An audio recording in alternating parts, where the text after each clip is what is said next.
This is Comedy Bang Bang, the podcast, the promo.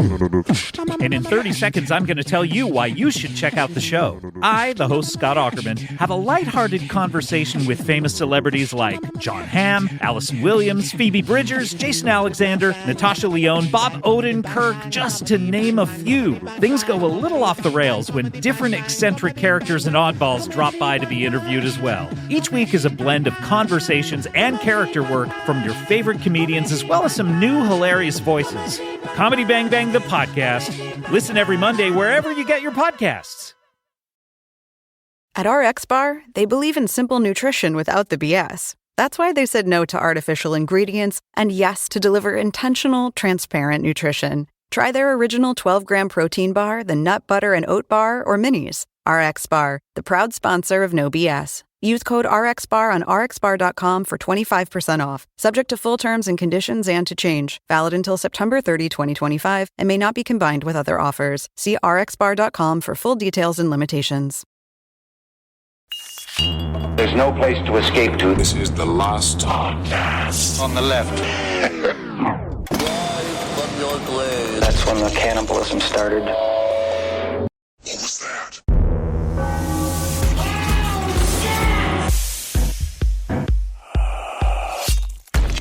Man, I was thinking about this, about how my dad was one of these big memories that came up. One of my favorite bits. Your deceased father. My dad's dead. Was it dysentery? Actually, no. Cholera? Dropsy? He drowned. He drowned while they were fording a river. You know my father, loving to ford rivers. But he used to say a poem that, and I think it was from an old comedy special, and I've been thinking about it ever since we started on this series. And I think I've done it before here, but maybe not. Mm-hmm. The Lincoln, Lincoln, I've been thinking, what the hell have you been drinking? Is it water? Is it wine? Oh, my God, it's turpentine. Yeah. But that's the only thing I have. My dad used to say that one, too. I think that's a Northeast thing. What is that from? I just like old man limericks. There was less entertainment back then. It's completely nonsensical. It really, I don't know what it is. My father was obsessed with dirty limericks. Oh, yeah. We had a song that we used to always sing.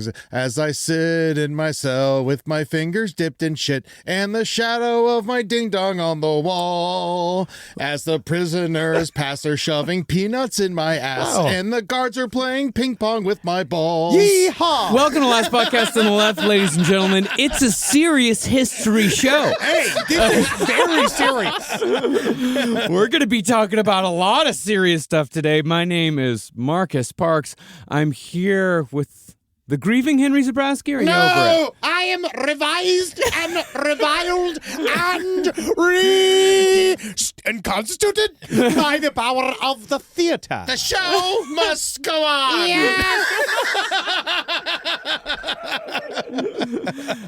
And the man with a mind for 1,000 dirty songs. It's Ed Larson. Ah, yes. Oh, you dirty little Pollock, does your mother know you're out? There's a hole in your britches and your dick is hanging out. The importance of history can't be understated when it comes to the show. All of this is history. And yes, today we are going to be beginning a 3-part series. I'm so fucking excited for this on the assassination of President Abraham Lincoln. Who did it?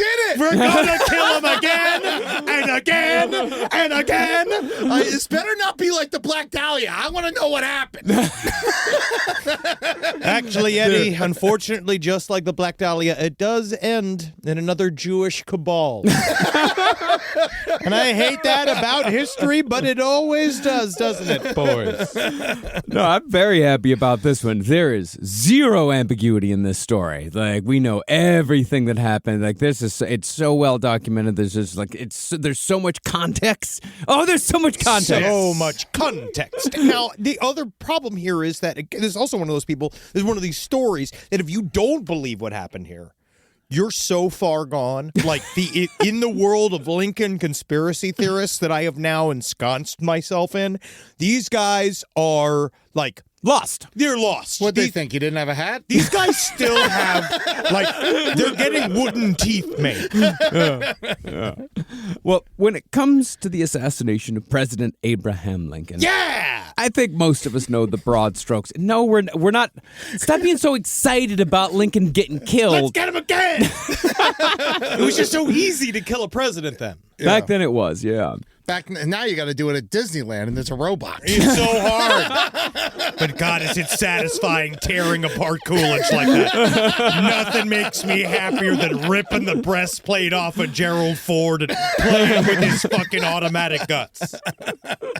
Well, the broad strokes are that on April 14th, 1865, just as the American Civil War was wrapping up, a well-known actor by the name of John Wilkes Booth walked into Ford's Theater during a performance of a play and fired a fatal shot into Abraham Lincoln's head. And yes, John Wilkes Booth is, of course, the main character in this story. Ken, for these next two paragraphs, can you do this in a more Ken Burns style? I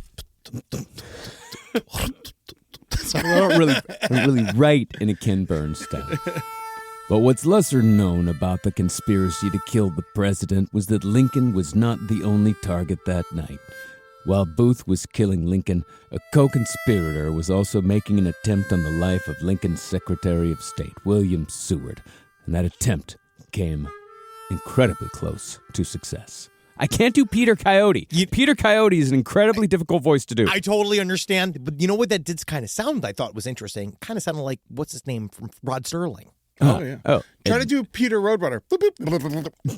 I could do Rod Serling. Additionally, later investigations revealed that the conspiracy had plans to go wide with a full-on murder spree, as it was discovered that Booth and his co-conspirators had included the Vice President, the Secretary of War, and General Ulysses S. Grant as probable targets. Where's the guy that Lincoln... Wasn't Lincoln inside a guy named Kennedy? Didn't he ride a man named Kennedy that day to the theater?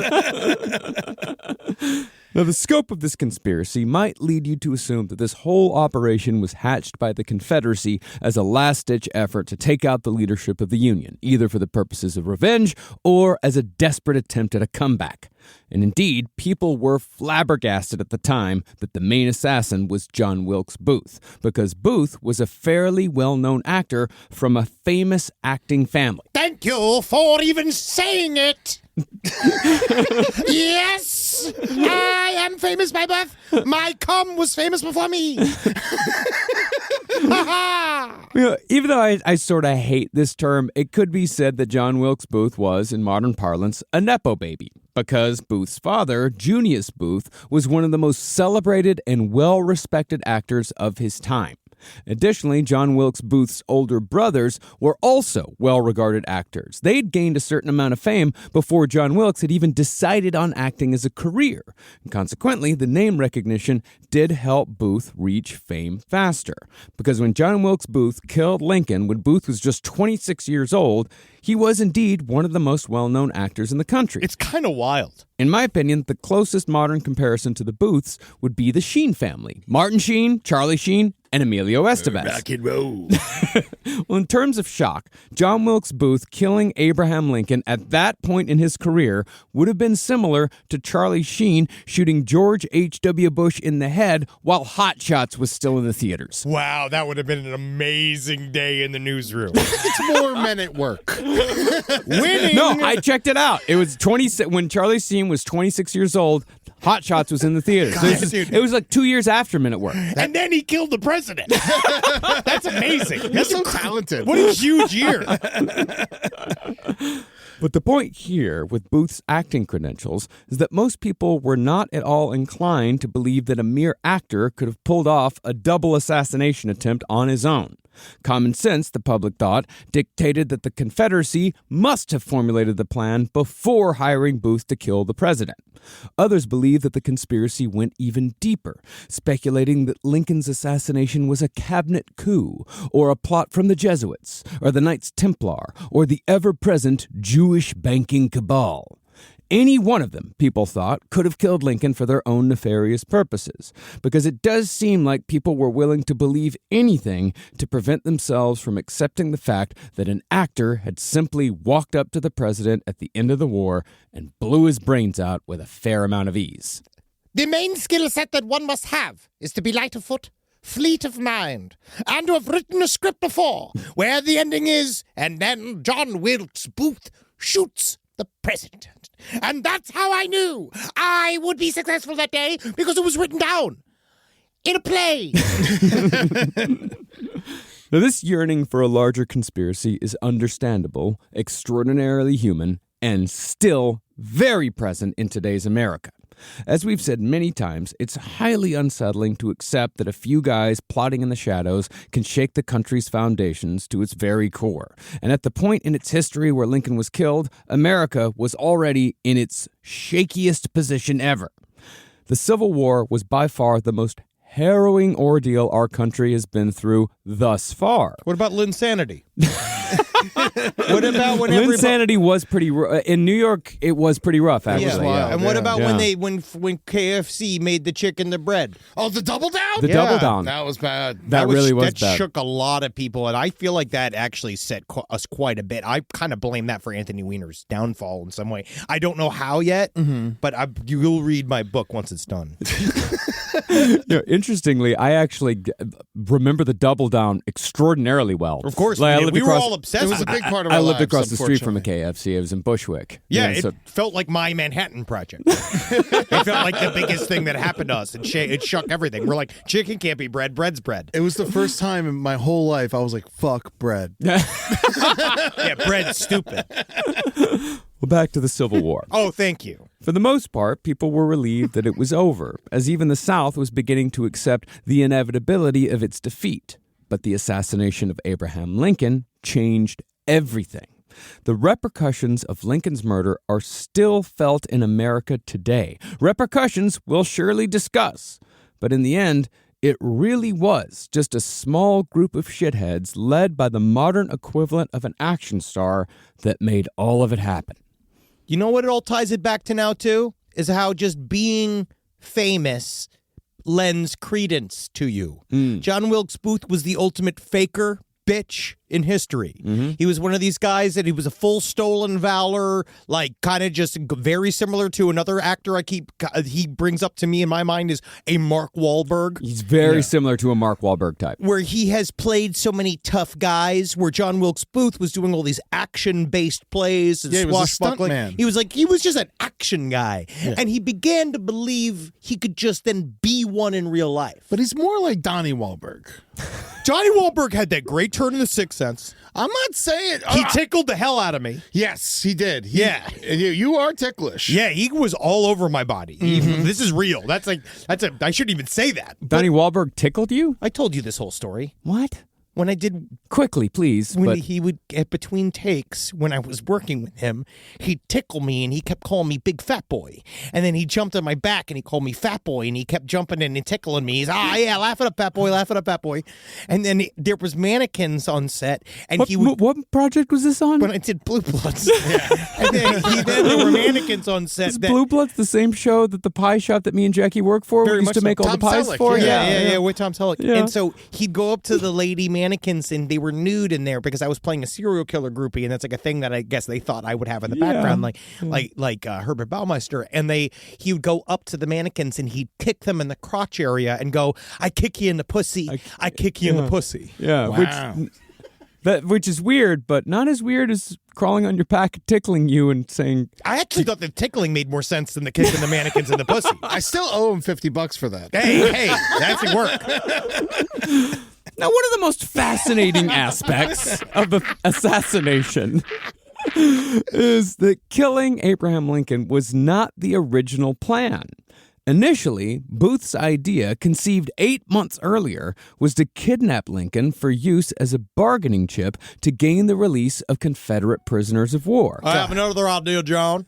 what if we take, or listen, I heard about this. I heard there's several ways to do this, all right? And we can create a facsimile of a bodily function by taking a bag filled with air, listen, and we will destroy any sort of semblance of authority that President Lincoln has. Are you talking about something that might make a sound like a whoopee? I would say like a whoopee, like a flatulence. And a flatulence bag, you put it underneath him, spindly as he is, he will sit on it. And he will bounce and fart, and that in itself will destroy his credibility. Oh my God, he would have been the most annoying kidnap victim because he just would have kept telling stories the whole time. I'll tell you another thing. And here's another story about the time me and my best friend spent many months sleeping together in one bed in a cabin. Oh, we tussled and wrestled.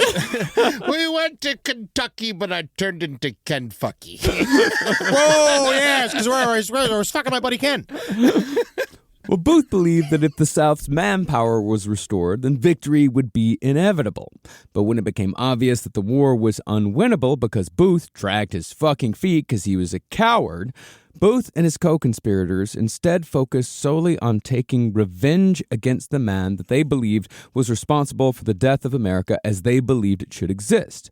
Their America was, of course, one where the institution of slavery was intact, because as we'll see, there is no doubt that the defense of slavery was, more than anything, Booth's main motivation. See, Booth was radicalized by his belief in the institution of slavery and his hatred of the abolitionist movement. And these twin passions served as continued inspiration for both John Wilkes Booth's love of the Confederacy and his burning hatred for Abraham Lincoln. Eddie, you touched upon this when we did that little guest spot on Sounds Like a Cult, where John Wilkes Booth needed slavery to feel important himself. Yeah. He was so mediocre. He was the least talented of the family. He was the one that kind of got into the family business late. And I think for a long time, slavery was what allowed him to feel better than a common slave. Like having a slave, and that no matter what, you're the top of a food chain societally anywhere. Yeah. You're born on third base. Well, he doesn't even need to actually own any slaves. Like, that was the thing about John Wilkes Booth. He never owned anything. Like, he never actually owned another person. Like, he just liked it. He just liked the idea of it. And that's the thing, is that there were a ton of people in the South who just liked it. Yeah, there's a lot of people who still just like it. Yeah. Unfortunately. Yes, very much so. No, they do enjoy having the hierarchy. Like, that is very comforting to them. And that was one of John Wilkes Booth's defining characteristics, is like just the comfort of having that hierarchy in place. Where's his statue? Actually, Eddie, I have an unofficial statue of his in my backyard. I've been slowly whittling it from the whitest sapling I could find. But before we get into the history of John Wilkes Booth and the events that led him to become America's first presidential assassin, let's acknowledge the stack of sources that we use for this series. It's going to be thick. Yeah. We've got Blood on the Moon by Edward Steers Jr., The Madman and the Assassin by Scott Martell. That one is incredible, and I can't wait to talk about the guy who killed John Wilkes Booth, because he is a true American character. Yeah. We also have My Thoughts Be Bloody by Nora Titone, and all of these books, great for filling the gaps in Booth's story, but our main source, the one we'd recommend above all, is American Brutus by Michael Kaufman. Just fucking fascinating stuff. Great context. Also, Blood on the Moon is why we're so hesitant to have female astronauts. Let's continue. Because once they get there, obviously, because Moon controls their blood, controls all the woman's blood. Yeah. If they get too close to the Moon, they just start shooting blood And out. it just fills up their boots. Yes. Back to history. And so, let's get into the story of Abraham Lincoln's assassin. It's more of a boom, boom, boom, boom, boom, boom, boom, boom, boom. Yeah. One wore blue and one wore gray as they marched along the way. A fife and drum began to play on a beautiful morning. Civil War songs. Yep. Yeah. Oh, yeah. Two brothers. I've been listening. It's been fun. Hell yeah. No, you got to come over sometime. I have this great record that's all like songs of the Civil War. get a book. It's a Folkways recording. You'll love it. Yeah, I have this great record I also just bought called The Sounds of Gettysburg, and it's just people going, ow, ow, ow. Bang, bang, ow, ow. I'm sick. I don't feel good. Well, let's start with the fascinating history of the Booth family itself. Now, John Wilkes Booth's parents were by no means what we'd call progressive or enlightened, but it must be said that Booth did not inherit his hateful philosophy from his family. Rather, Booth's parents were, at their core, romantics, star-crossed lovers who had escaped to America from their home country of England, where scandal had marked the beginning of their relationship. This is truly a celebrity family story. But John Wilkes Booth's parents were not aristocrats, nor were they part of the nobility. Instead, John Wilkes Booth's father, Junius Brutus Booth, was incredibly famous on both sides of the Atlantic for being an actor. Considered the Daniel Day-Lewis of his time, Junius had been acting professionally since the age of 17. Junius was also quite the Lothario, and the same year he performed for the first time on stage was the same year he also impregnated a woman out of wedlock, his first of many. He's the kind of guy, too, is that he's an old-timey fashion version of what they viewed as, like, exciting and handsome. Because when you look at him, he's a toad, right? Like, he's a toad, but they're like, his broad chest allowed his lungs to fill with air that allowed his emerald-like voice to carry for miles on end. His rectangle head was more beautiful with each pointed corner. And the envy of every gentleman as the women fainted at the smell of his jacket. And knowing that his corpulent body held within the genius that they sought after. They kept calling him compact and muscular. Yeah, his compacted muscularity. He looks like me. It's like me trying to get my Alex Jones body. I just realized American Brutus makes sense on multiple levels because his dad's middle name is Brutus, and obviously Brutus turned his back on Caesar. Yeah, Don't Caesar. spoil the end of the fucking show. Caesar? Link. The audience doesn't know what happens. Et tu, Henry. Yeah, Ali too. Now, Junius somewhat settled down with a wife and child after siring a second child out of wedlock. But not too long after his first legitimate child was born, Junius met a poor 18-year-old English girl named Mary Ann while she was selling flowers outside of a theater where Junius was performing. Junius won her love by reading her the poetry of Lord Byron.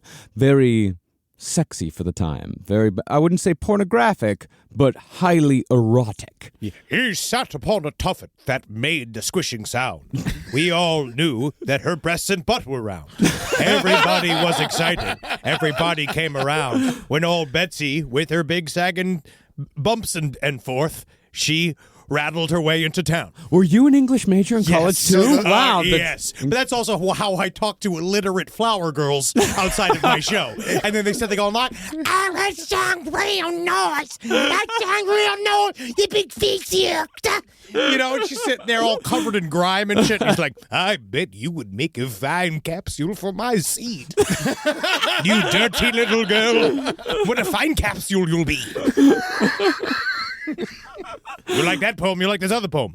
Boom, boom, boom, all the sounds in my room when I'm pushing you with my big man broom.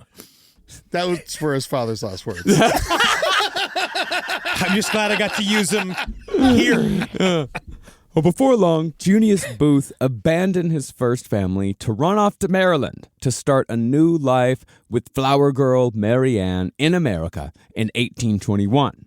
Mary Ann Booth, eventually Mary Ann Booth, she would give birth to 10 children in America, including John Wilkes, before she and Junius were allowed to get married. Because Junius had run off without getting a divorce. Actually, I don't even know if divorce was allowed at that time. Church of England stuff, I don't think the Church of England allows divorce. I don't know.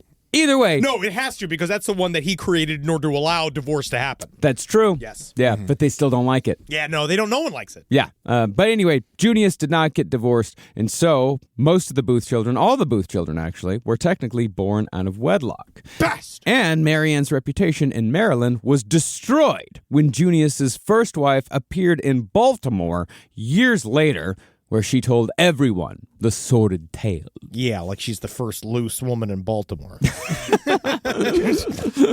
Now, all this may just sound like gossip. And it is. But these are actually formative events when it came to forming the personality of John Wilkes Booth. See, the provenance of John Wilkes' birth and the scandal concerning his father's first marriage, these things instilled a sort of inferiority complex in our assassin, born from the idea that he may or may not be a real Booth. In fact, John Wilkes Booth was so insecure about all this that as a teenager, he had the letters JWB tattooed on his hand, and it's speculated that Booth did so to give himself a constant reminder that he was not just the bastard son of Junius Booth. But perhaps even more than the name, I would say that what John Wilkes Booth learned and inherited from his father more than anything was the concept that all the world is a stage and that life itself is nothing more than a very long performance. All I need is a pair of tap shoes, a wonderful sonnet by Shakespeare, and 2 human slaves. Those are all I need to be one of the best actors in America. Simple requests! Yes, may I please see the blood of a black person today? Otherwise, I will not be able to sing. You would have done great on Twitter. Yes. Oh, yes, I would have. Oh, please, it is X. Rise from your grave. This is Comedy Bang Bang, the podcast, the promo. And in 30 seconds, I'm going to tell you why you should check out the show. I, the host Scott Aukerman, have a lighthearted conversation with famous celebrities like John Hamm, Allison Williams, Phoebe Bridgers, Jason Alexander, Natasha Lyonne, Bob Odenkirk, just to name a few. Things go a little off the rails when different eccentric characters and oddballs drop by to be interviewed as well. Each week is a blend of conversations and character work from your favorite comedians as well as some new hilarious voices. Comedy Bang Bang, the podcast. Listen every Monday wherever you get your podcasts. Summer's just around the corner. And when it's summertime, you know you're going to go out and do stuff, have a good time. You're going to concerts, you're going to the beach, maybe a vacation or two. So every dollar really counts. And you know where you waste a lot of money? On these crazy cell phone plans. They're all so expensive. I just dropped out of one that I was paying $150 a month for, and the service wasn't even that good. So with just $15 a month, you can do it with Mint Mobile.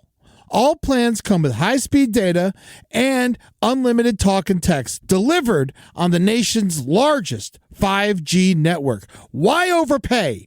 Why spend too much when you can go to Mint Mobile? You know what I did with the money I saved when I joined Mint Mobile? I bought sandwiches. And you know what? I love sandwiches. And you know why I wasn't buying sandwiches before? Because sandwiches are more expensive than they've ever been. I've been making my own sandwiches. But now that I'm with Mint Mobile, I'm buying them again, baby. I don't even care how much they are. I'm going to nice, fancy delis. I'm getting the pastrami and the corned beef all on one. You know why? Because I saved money with Mint Mobile. So this year, skip breaking a sweat and breaking the bank. Get your summer savings and shop premium wireless plans at mintmobile.com/LPOTL. That's mintmobile.com/LPOTL. Upfront payment of $45 for 3-month, 5-gigabyte plan required, equivalent to $15 per month. New customer offer for the first 3 months only. Then, full price plan options available. Taxes and fees extra. See Mint Mobile for details. Back so soon? Oh no, what happened? A little incident at the dog park. We gotta head to the vet. Oh, not again. These bills. We can use CashNet USA. We can apply in minutes, get a fast decision, and have the money in the account as soon as the same business day. All right, Cheddar, back in the car. When you need money fast, be the hero. All loans subject to lender approval. Speed of funding is subject to verifications and your bank's processing times. See CashNetUSA.com for more details. Now, Junius Booth's scandal with his first wife did not reach American shores for many years, so Junius was free to build a life as a pure entertainment phenomenon. Junius simply loved acting and would accept any engagement no matter how small or remote the venue was. By the end of his career, Junius had given over 2,800 performances in 68 cities.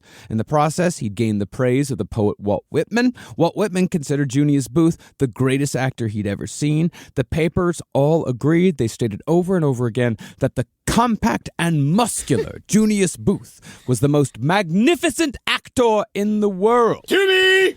Oh, not to me! Not! Just a question. Oh, you look nice. Yep, slings and arrows and all that. I wish I could go to sleep and I miss my daddy. Someone give me a fish. The theater. I'm Hamlet. I mean, you joke, but, that's what he would do. And he was said to be an electrifying performer, but he would also sometimes, snap out a character in the middle of a performance and do crowd work. That's kind of cool. It has never changed. We're back into crowd work now. It's only the audience, they go to see all the Shakespeare stuff, and legitimately they would say that he would show up with pages in hand and just go literally a couple lines and be like, "Hey, where are you from? What do you do? Yeah, tell me, you ever fuck a black guy?" Same thing. Same bit as the other guy. 2,800 performances. How do you remember all those lines? You don't. Yeah, you remember, you break and talk to the audience a little bit. Yeah. But like many great artists, Junius Booth was no stranger to eccentric behavior. Most notably, Junius was a staunch vegetarian in a time when such a choice was considered freakish and deranged.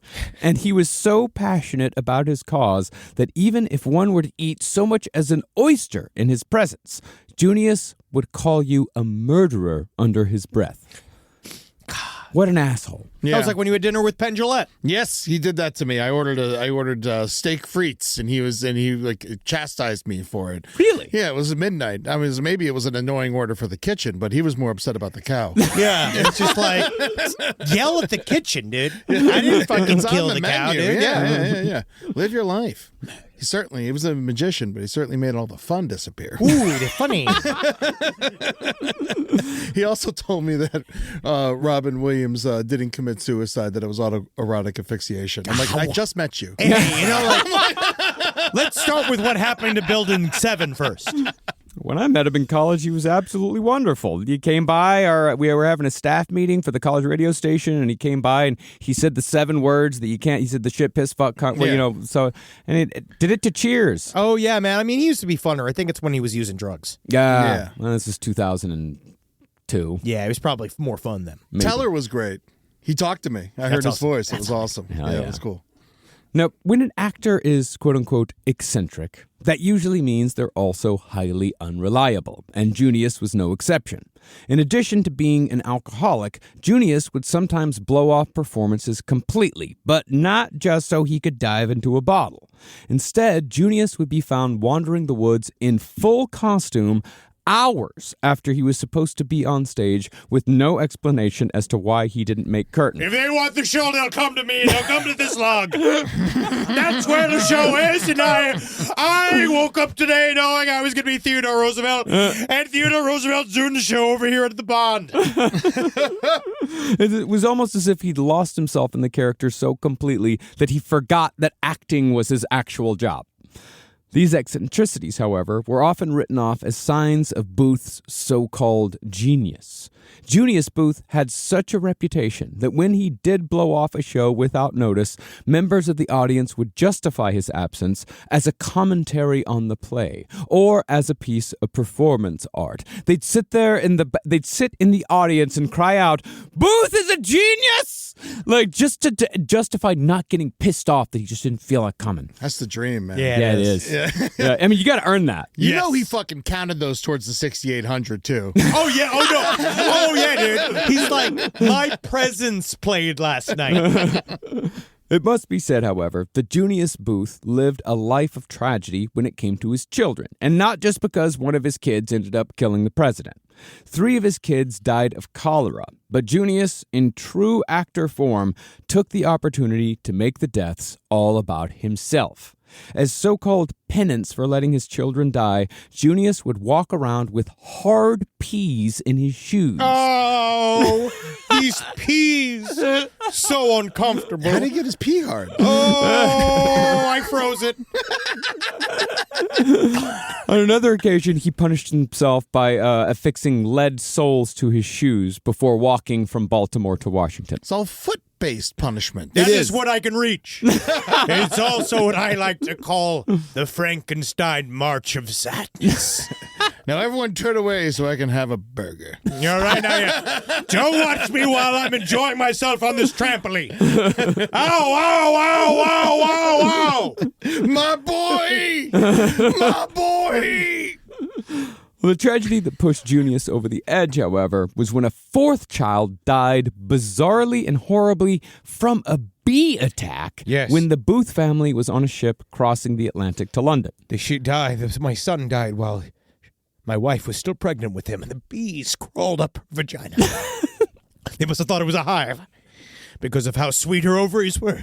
How delicious and honey-baked her eggs must be. Well, she stuck flowers in her pussy. That was her biggest mistake. I told her it's the old-fashioned, honestly, I know it was the first version of douching. Those goddamn sea bees. Well, what made the tragedy even worse for Junius was that when he arrived in London, he spent most of his time in the city dodging the wife and son that he'd abandoned years earlier. As a result of the pain and anxiety that came from all this drama, Junius attempted suicide in 1838 by jumping off the side of a steamer ship. But was... I shall jump from the highest Lido deck. Goodbye, everyone. See you in hell. But he was saved by a crew of quick-thinking sailors. I knew you'd save me. Interestingly, Junius made this attempt while his wife was pregnant with Lincoln's assassin. And just 2 months after Junius tried drowning himself, John Wilkes Booth was born. Now, contrary to what you might think, John Wilkes Booth was not a Southerner, not by birth, nor heritage, nor environment. Instead, Booth and his siblings were born and raised on the Booth family farm in Bel Air, Maryland, hidden away from society lest Booth's career be ruined by the second family scandal.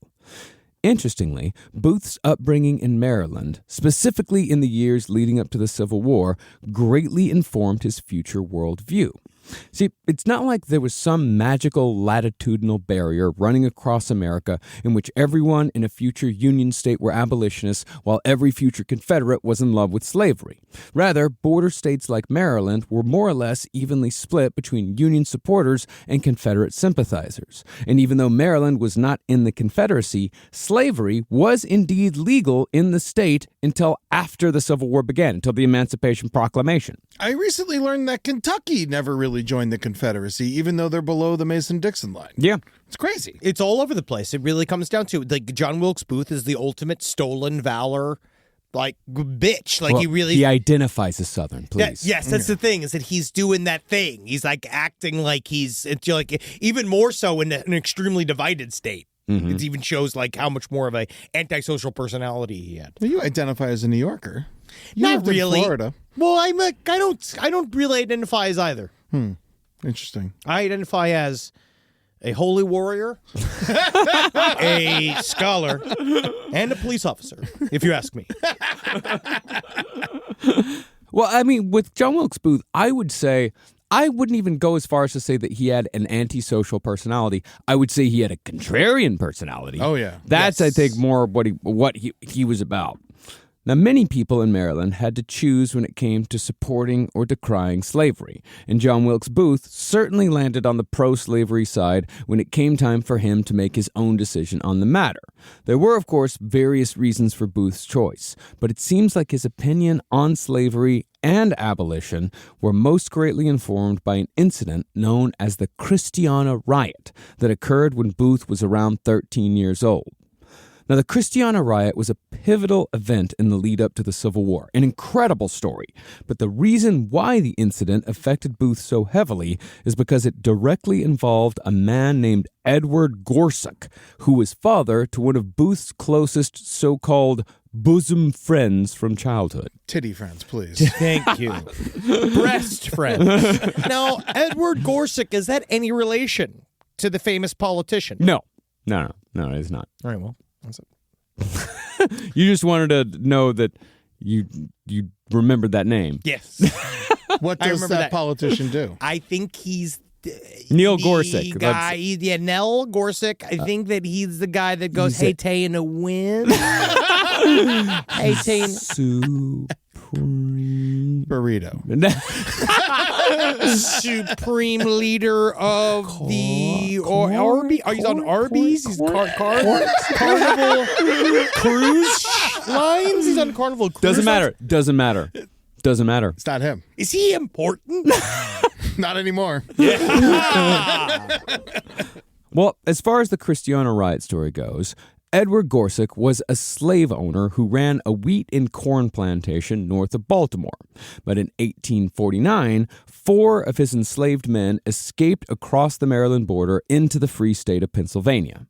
2 years passed with no word. But then, out of nowhere, Edward Gorsuch received a letter from a freelance slave catcher informing... It's the worst fucking job, and it is the most despicable job in the history of humanity. It's a side gig. I do it for the love. Well, they really did. Like, I mean, these are the guys who's like, you know what? There's really nobody going out there and just finding slaves. I just gotta go find them. Yeah. I gotta find them and rouse them up. Yeah, that's what these guys would do, is they would go around, they would try to find, and then they would find the former owners of these people and send them letters and be like, hey, I know where your guys are. Give me some money. I'll tell you where they are. But if they're in the north, aren't they away? No, because they can bring them back. Because technically it's because they were, The Fugitive Slave Act of 1850, my friend. Oh, man. Yeah, which we'll get into here in a second. But Edward Gorsuch, out of nowhere, received a letter from a freelance slave catcher saying that he knew where Gorsuch's 4 enslaved men had escaped to. And for a fee, the hunter offered to aid Gorsuch in their capture and return. So Gorsuch paid for the information and thereafter set off with a team of men to attempt to bring the 4 guys back to his farm. As it turned out, these guys had fled to the town of Christiana, which had become both a refuge for fugitive slaves and a settlement for free black people. It was all led by a man named William Parker. William Parker was himself an escaped slave who'd organized the town of Christiana into an effective resistance group who rightfully met violence with violence. That's awesome. And by this point, the people of Christiana had been fighting back slave catchers for 20 years. That's awesome. And not only that, they even formed fucking missions to go rescue enslaved people. And fuck yeah, we're gonna fucking go in, rescue these guys, bring them back. They're gonna live with us. That's awesome. Yeah. Talking about building a fucking community. Yeah, dude, this is a good movie. Yeah. This is one of these things that would be a fucking awesome movie to be a part of. This whole episode is going to be filled with things that could be their own episodes. Yes. Seriously. No, I mean, these were not people who fucked around. And by the time Edward Gorsuch crossed the border into Pennsylvania, the people of Christiana had received word that his raiding party was on their way. They had people all over that were just listening for, slave catchers, slave hunters, whatever was going to come. And as such, when Gorsuch and his small party arrived at William Parker's home just before dawn, between 75 and 150 free black people from Christiana, as well as some white allies, were ready, armed, and waiting. We're here too. Yeah, and we're having a good time, aren't we? Yeah. Listen to me, Buster. Hey there. You mind your P's and Q's, all right? Because my fellow black friend and I we're celebrating community. And one day I will talk them into camping.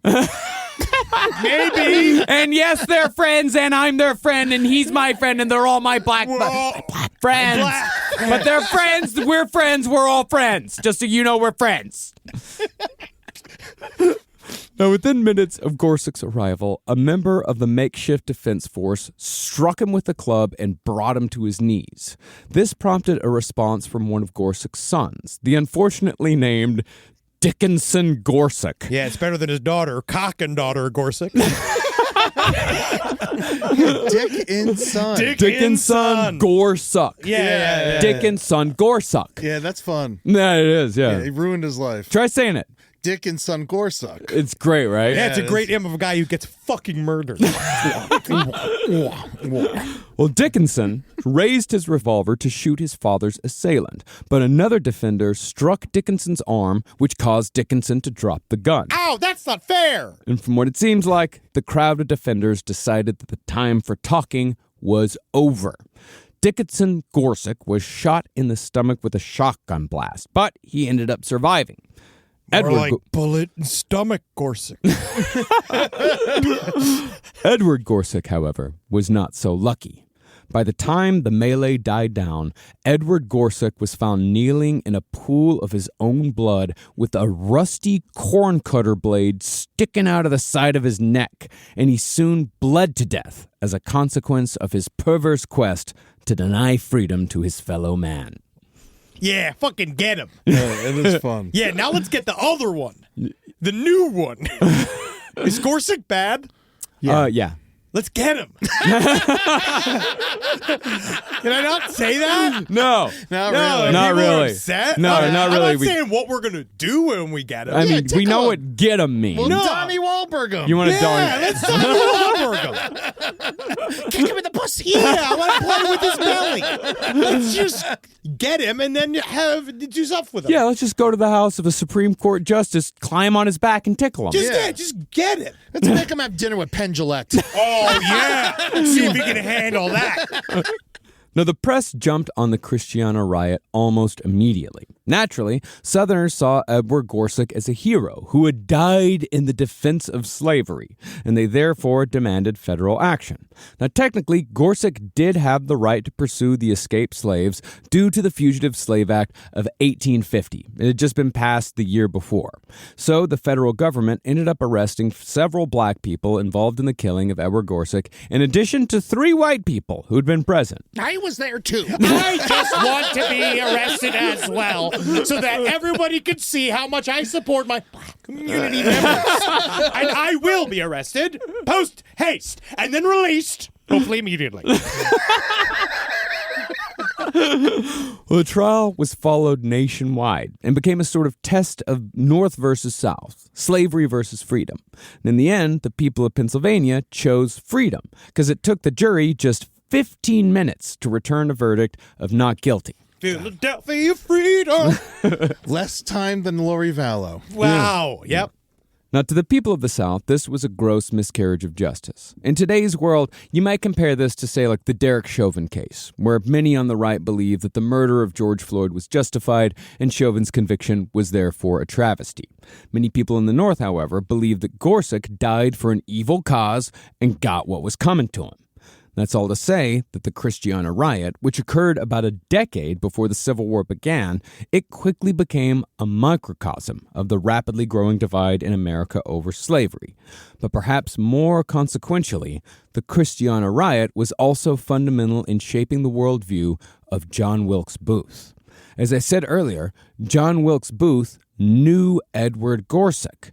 Gorsuch was the father of Booth's so-called bosom friend, and Booth would use Gorsuch's death as an example of what happened when people fought back against slavery. And he should have learned from that. Yeah. Well, Booth saw Gorsuch as the clear victim here. And in later writings, Booth would state that abolition was nothing more than, quote, the unwarranted constant agitation of the slavery question. And there was, of course, no man in this world who would come to represent abolition more clearly than Abraham Lincoln. I knew that I was being replaced by the black man when they dared to hire a black man to play the titular role of Othello. As everybody knows, the whitest role of Shakespeare. We actually don't have any historical accuracy for what a Moor actually is. He actually did play Othello twice. Really? Yes. Oh my God. Oh, Jesus Christ. You think that'd give him some, like, understanding? Nope.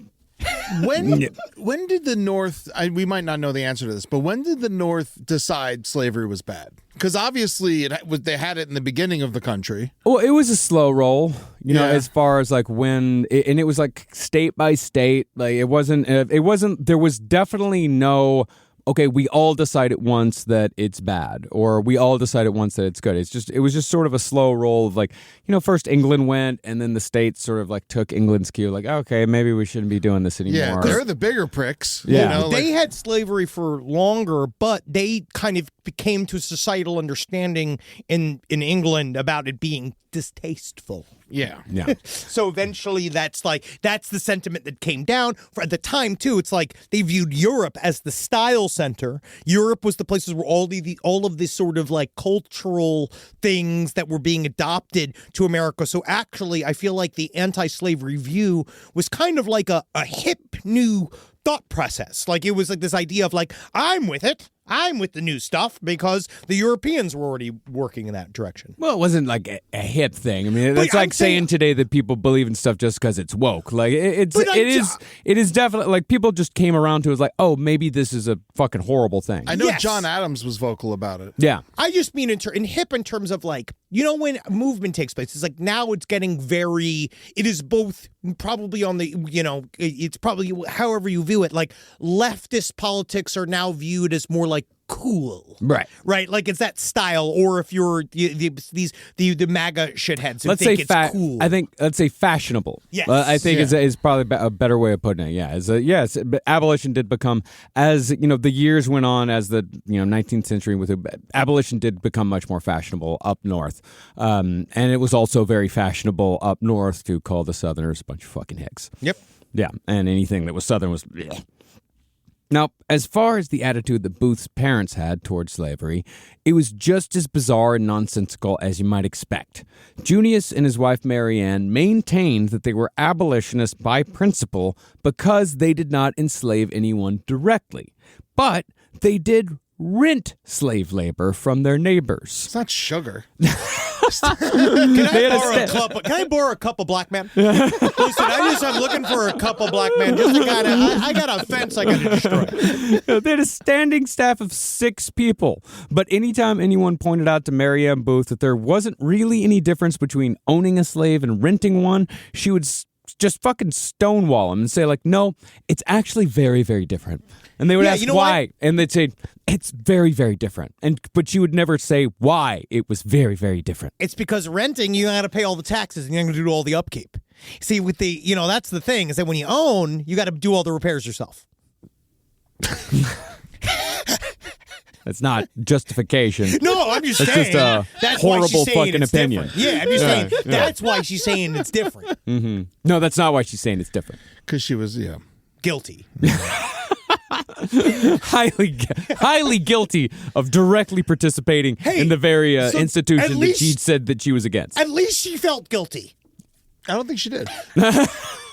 John Wilkes Booth did have slaves, kind of. Well, he was around. Yeah. He was around. He grew up with slaves on his property, and around the institution. But his parents talking out of both sides of their mouth, saying like, yeah, we don't believe in slavery, but yes, there are slaves working for us right now. It's like liberals that drive a Cybertruck.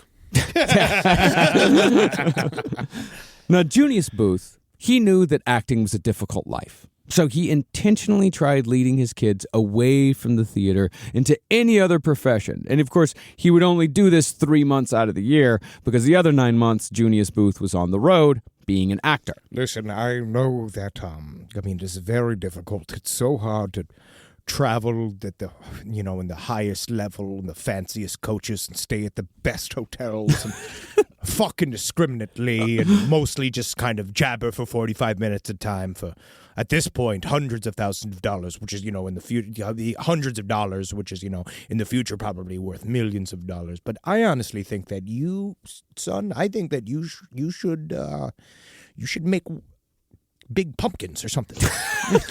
There's nothing if you just utterly I should be miserable. a pumpkiner. Yeah, you should do something that's harder and worse than this, even though you'll get a jumping off point into this business very easily. due to how good I am at it. So. Well, despite Junius's best efforts, 3 of his sons would pursue careers as thespians. What did I tell all of you? And by the time John Wilkes was 14, his 2 older brothers were already on the road making names for themselves as the sons of the great Junius Booth.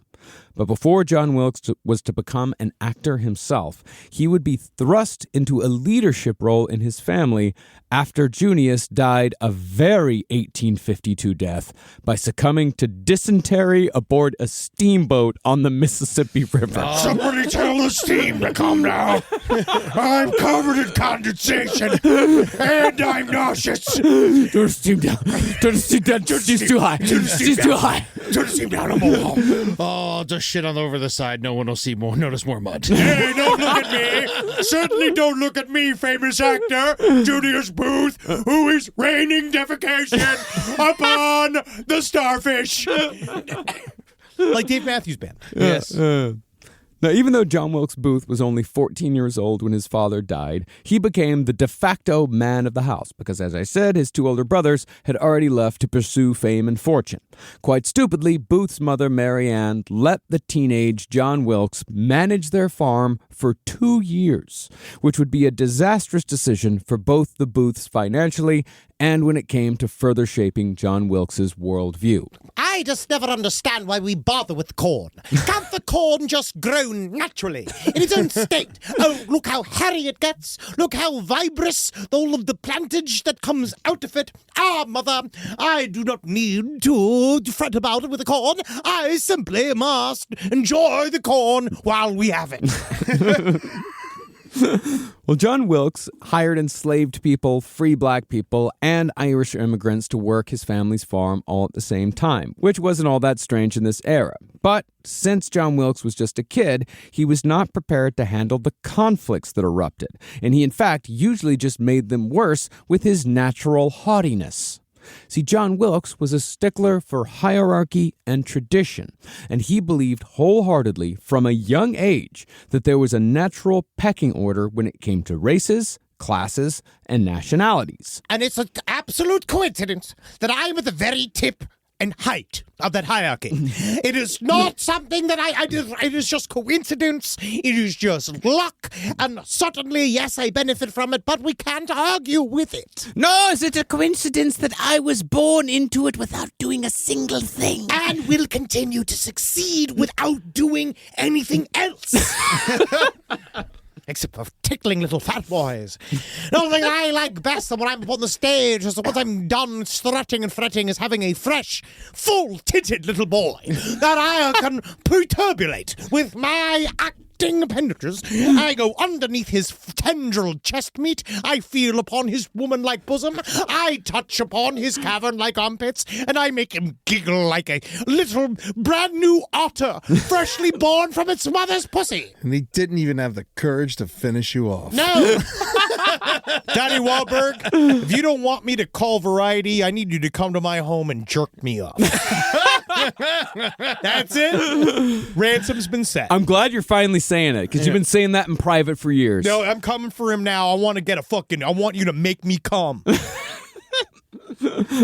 Well, John Wilkes Booth, he held the fairly common opinion, it was very common at this time, that black people were actually happier as slaves, that they were better off in bondage than they were even free in Africa, and that giving black people freedom would only make them miserable and it would destroy America in the bargain. That's how a lot of people justified slavery. They would say, the abolitionists would say, slavery is obviously evil, and the pro-slavery people will come back and say, no, look at him. He's got a smile on his face. Everything's fine. Yeah, why would you want to get rid of that? They're having so much fun. They invented grits. They obviously love it. They're singing songs. Yeah, but Booth's prejudices did not stop there. See, even though it was local tradition for landowners to invite the white men who worked with them to join the family dinner table during the harvest, John Wilkes was uneasy letting his British mother and sister eat meals with the Irish. That's how angry he was. That's how racist he was. He was even racist against other white people. Well, it was very common at the time. Yeah. Oh, no, Irish people were not. And the Italians, yeah. Yeah. And the Germans. Yep. Why do they? It's just, I guess if you weren't British. Yes. It's mostly a Catholic thing. Very much a Catholic thing. Yeah. So the Irish came to hate the Booths for their arrogance, while the Booths came to hate the Irish and immigration at large because the Irish didn't respect the hierarchy that John Wilkes was so devoted to. Would you believe that they came and not even one of them danced a jig? I tell them if your performance is the fee for entry to dinner. And I thought, oh, grab your little shillelagh and your little green hat and do your little dance, you Irish slave. But then apparently they don't. They need to be massaged to perform. Yeah, it became one of those things where the Irish hate them because they're assholes, and then they hate the Irish for hating them. Now, it became obvious by the time that John Wilkes was 16 years old that he was not cut out to be an overseer. Instead of forcing the issue further and taking the family completely into ruin, his mother ended up renting out the family's land to a local farmer.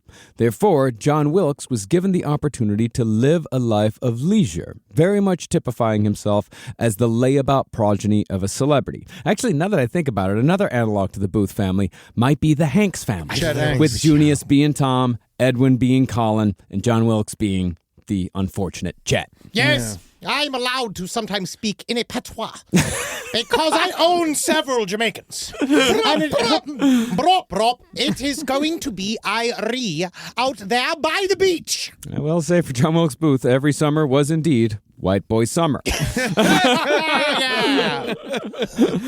Now, after being given free rein to do whatever, Booth chose to spend most of his time in the local tavern, a place called the Traveler's Home.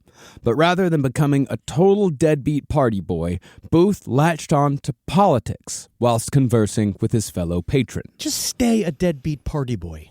It would have been better for us all. Also, the Traveler's Home makes no sense. Well, it's a whole, don't worry, it's like the Wanderer's Inn. Or it's a double entendre. It's it's aggravating. Don't get angry. It's wordplay. Don't get angry, get even. Well, during Booth's gap year, he became enamored with one of America's early conspiracist political parties. Why does all this sound so familiar, Marcus? It's about to sound extraordinarily familiar. This party was the highly successful Know Nothing Party, who were so named because members were required to say, "I know nothing," in respects to the party's inner workings.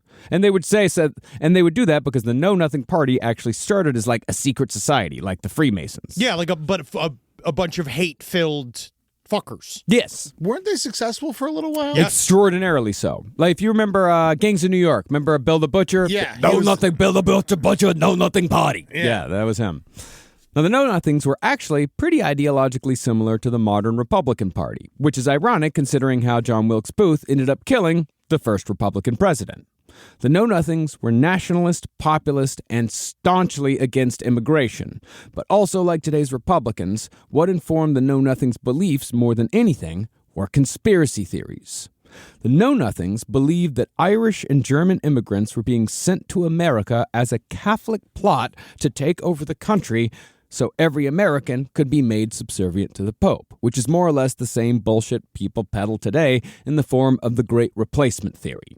John Wilkes Booth lapped up this hateful shit and became a full member of the Know Nothing Party, and was especially jazzed about how much the Know Nothings hated the Irish. You see, that's the problem. It just seems, Marcus, that all of this is not really about religion. It seems to really be a reason for them to be very racist. Yeah. Yeah. Maybe I'm crazy. Yeah, it might be. But no, it's just it's xenophobia all over again. It's the same shit. Just replace one with the other. Replace Catholics with Jews, and it's the exact same thing as the Great Replacement theory today. I know nothing. Perfect. But after John Wilkes Booth spent a year absorbing the philosophy of the Know Nothings, it seems like the call of the theater finally became too strong to ignore. An easy job, most lucrative. Thank you. And at 17 years old, Booth began his career as an actor. Rise from your grave. This is Comedy Bang Bang, the podcast, the promo. And in 30 seconds, I'm going to tell you why you should check out the show. I, the host Scott Aukerman, have a lighthearted conversation with famous celebrities like John Hamm, Allison Williams, Phoebe Bridgers, Jason Alexander, Natasha Lyonne, Bob Odenkirk, just to name a few. Things go a little off the rails when different eccentric characters and oddballs drop by to be interviewed as well. Each week is a blend of conversations and character work from your favorite comedians as well as some new hilarious voices. Comedy Bang Bang, the podcast. Listen every Monday wherever you get your podcasts. Back so soon? Oh no, what happened? A little incident at the dog park. We gotta head to the vet. Oh, not again. These bills. We can use CashNet USA. We can apply in minutes, get a fast decision, and have the money in the account as soon as the same business day. All right, Cheddar, back in the car. When you need money fast, be the hero. All loans subject to lender approval. Speed of funding is subject to verifications and your bank's processing times. See CashNetUSA.com for more details. If you don't know about our flyer deals on Instacart, this message is for you. Flyer deals are like strolling through your favorite store looking for deals, but instead, you're scrolling on your phone. Because getting delivery doesn't mean you have to miss out on in-store deals, like the creamer that doesn't upset your stomach, or the pasta sauce that you can't not buy when it's on sale. Download the Instacart app, shop flyers, and never miss a deal. Plus, get delivery in as fast as 30 minutes. Now, by this point, Booth's oldest brother had made his way to California, and he'd staked that territory as his claim. But June Booth's out in California, no one's fucking with California.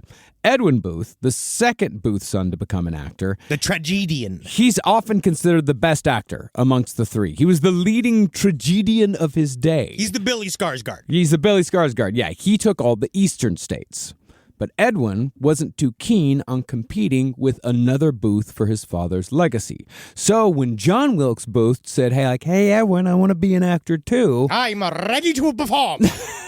Edwin divided the map of the United States into two territories, pretty much along the Mason-Dixon line, taking the North for himself and banishing John Wilkes to the South. See, Edwin Booth preferred the richer, more urbane cities of the North, like New York, Philadelphia, Boston. But this seemingly small decision, based mostly on taste, would actually have huge consequences for American history. As the old entertainment adage goes, you play for the crowd that shows up.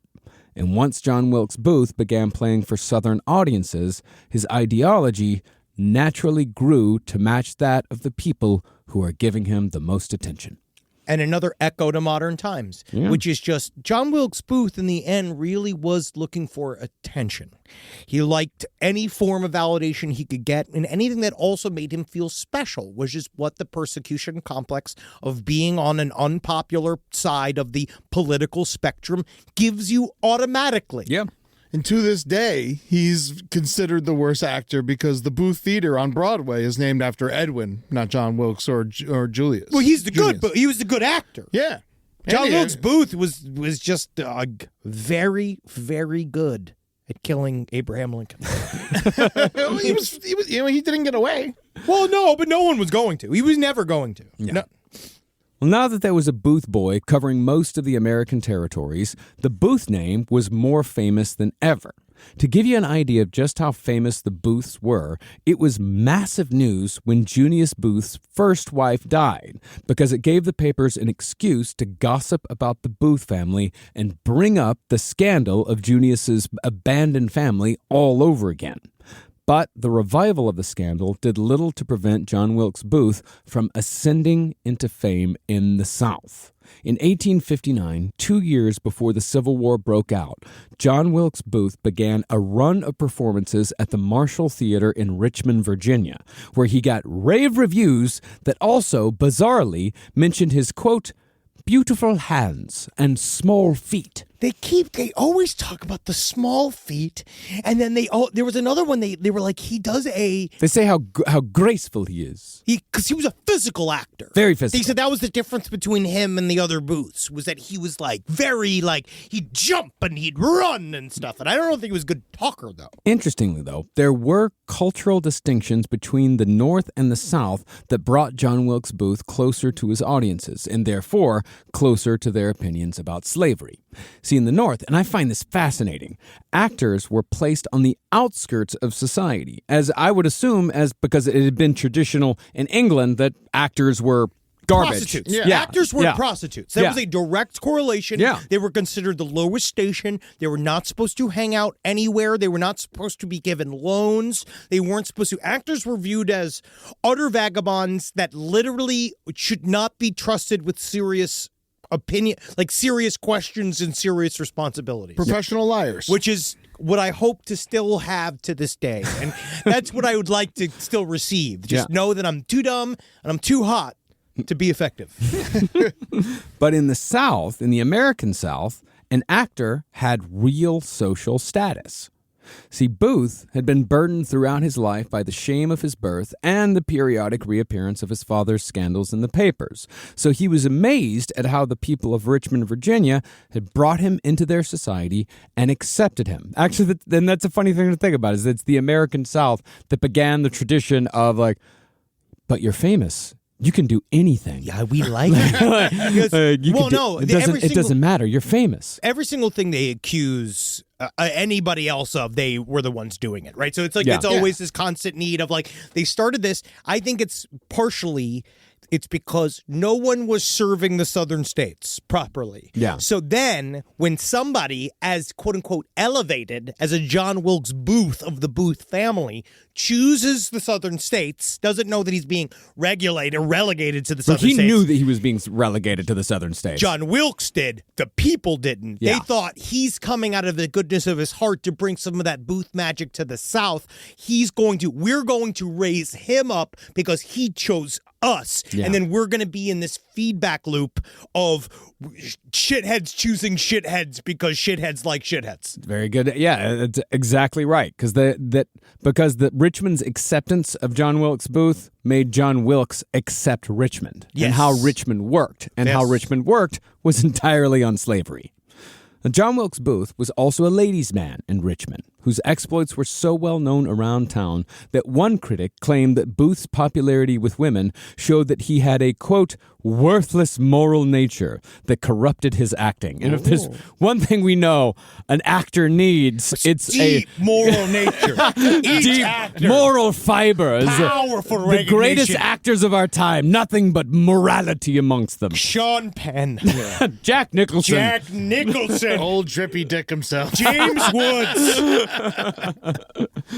Unfortunately, we actually don't know a lot about John Wilkes' love affairs because he was discreet in his correspondence. And, he was also probably a little shy because of, his father's scandals.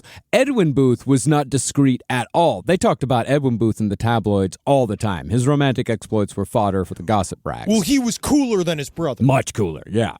But one thing that John Wilkes Booth was not afraid to write about in Richmond was how much he approved of slavery. Yeah, right about the fucking.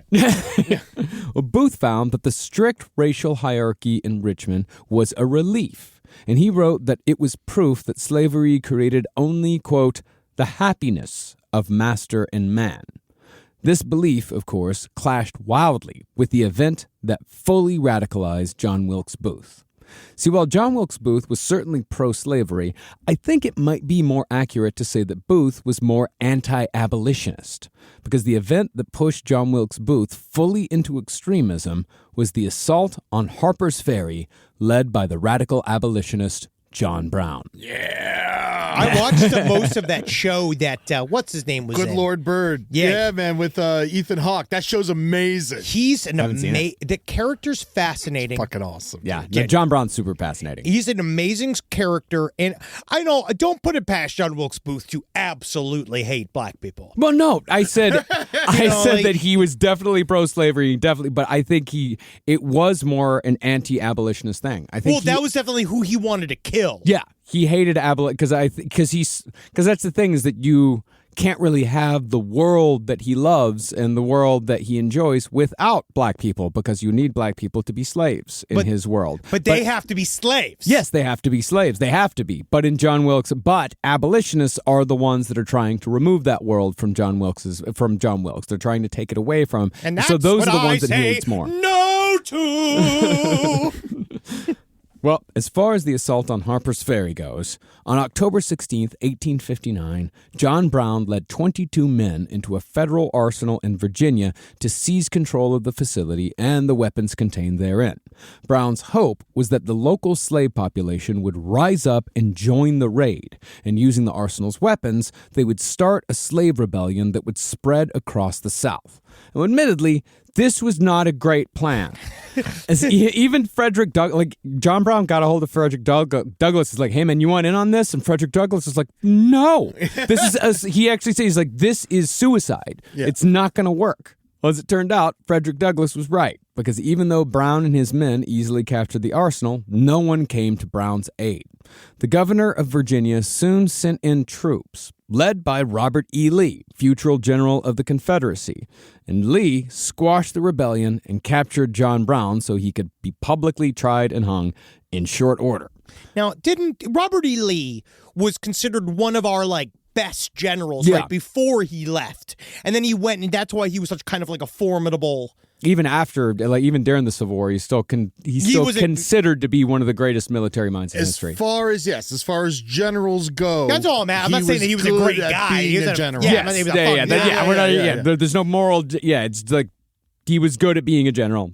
So was Ernst Rommel, the Desert Fox. And all he was great general. I loved his work as a general. But in the weeks between Brown's capture and his hanging, conspiracy theories began to swirl. The raid had been funded and planned by abolitionist politicians. Politicians like Lincoln's eventual Secretary of State, William Seward. If you'll remember, Seward was also the other man that John Wilkes Booth and his co-conspirators tried to murder on the night of Lincoln's killing. As a result of these conspiracy theories, talk of Southern secession from the Union increased dramatically after the assault on Harper's Ferry. And John Brown's raid has, in fact, often been referred to since as the dress rehearsal for the upcoming Civil War. But as far as how John Wilkes Booth reacted to John Brown's raid, Booth had been preparing for a role in a play with the scintillating title of The Filibuster. And that's when the governor of Virginia announced that a group of abolitionists were planning to break John Brown out of prison. For some reason, John Wilkes Booth decided that this was his moment. Answering the governor's call to keep John Brown in prison, Booth immediately abandoned his commitment to the theater and boarded a train that was transporting the Virginia militia to where John Brown was being held. Further encouragement for John Wilkes Booth came when he found that his fellow militiamen were starstruck that the John Wilkes Booth was going to fight beside them, and one soldier even lent Booth a uniform so Booth could join the battle. Would that guy fight naked? He had an extra. I thank you for this uniform, but unfortunately it is not as form-fitting as I would like. If I could, can I wear this fine silk brochure and these wonderful, these are knickers all the way from Paris, France, and I will adorn these to inspire my fellow militiamen to so fight all the bad guys. And may I borrow one of your wool socks for my crotch? If you would. My penis is cold. If my uniform is not satisfactory, then may I make use of your malicious tailor? How may I perform properly if I'm not inspired by my outfit? Now, I hate to be picky, but isn't gray a bit drabby? It's just I know that you are called the Virginia Greys. Yes, I'm aware of this. But what about the Virginia Lime Green? Listen, the Virginia Vermilion. Think about it. Fun colors. Well, I guess I'll go back to William Muscat's. Well, as it turned out, There was no abolitionist plan to break John Brown out of prison. It was just another conspiracy theory that was dreamed up by the increasingly twitchy Southerners. So John Wilkes Booth and the rest of the soldiers ended up just standing outside the courthouse to quote-unquote provide security until John Brown was to be hung. You heard him, boys! Everybody keep standing! Keep standing! Now, some of you may sit, the fatter ones. Now give the other fatter one sit for a little bit. And now I will sit, because I am tired. Perhaps someone could go on a coffee run. Perhaps someone, have you heard of the Starbucks? Someone get a Starbucks run going. That's what happens, like they get riled up because they hear this, the rumors start to swirl. They start to hear these conspiracy theories. They think it's real. They go, and then they spend 2 weeks riling themselves up even more, convincing themselves that they have to be there, that they're serving some sort of purpose. And they're cosplaying. Yeah, they're cosplaying. Soldier. They're still, which is very similar to what we're dealing with right now. Yes. Well, John Wilkes Booth was cosplaying. The rest of the guys, many of them died in the Civil War very quickly. Good. Good, because if they weren't at the theater anyway, and they weren't proper patrons of the arts, were they? But yeah, Booth cosplayed. He stood sentinel, serving Virginia's so-called state's cause. This barrel is safe. This lantern is still lighting the way of slavery. And it gave him the illusion of glory without any of the associated dangers. But he could convince himself that he was in danger the entire time. And when John Brown was finally hung, when he went out there with his head held high, John Wilkes Booth was in the crowd watching.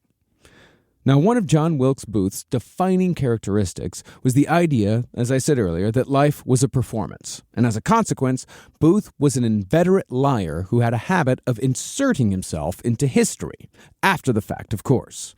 This actually began around the time of John Brown, because Booth started telling people that he'd been involved in Brown's actual capture, when in reality, Booth was in a theater running lines for the filibuster hundreds of miles away. Let me just do this one more. Buster, come here. Buster, come here.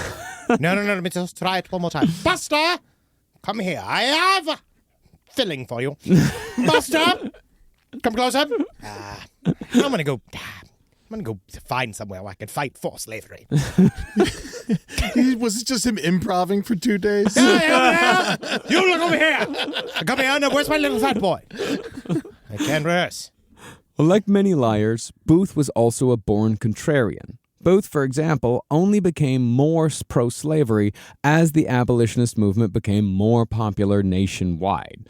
In my mind, I would imagine Booth called the abolitionist movement the 19th century equivalent of gay or woke. Yeah. One of those things. That's how Booth's mind operated. He's very much a bro. Booth's run towards the pro-slavery movement at this point in time could have been Booth supporting Southern causes because the people who loved him as an actor were themselves Southern. But Booth also said that he was inspired by John Brown's courage in the face of death. He was also inspired by Brown's willingness to take action instead of just talking about it. As such, Booth claimed that he wanted to be his own version of John Brown. He said this out loud to people. But where John Brown was so opposed to the idea of slavery that he was willing to die for even the hope of putting an end to it, John Wilkes Booth wanted to have that same passion for supporting the institution of slavery. That's all I want. I just want to be John Brown, but a guy that John Brown would kill. You know what I mean?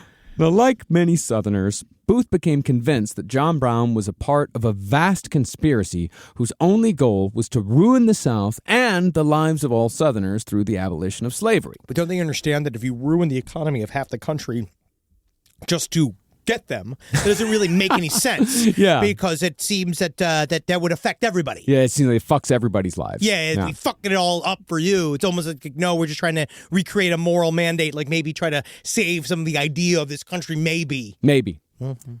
Booth, however, had two problems when it came to putting his money where his mouth was and defending slavery with the same bravery that Brown had in defeating it.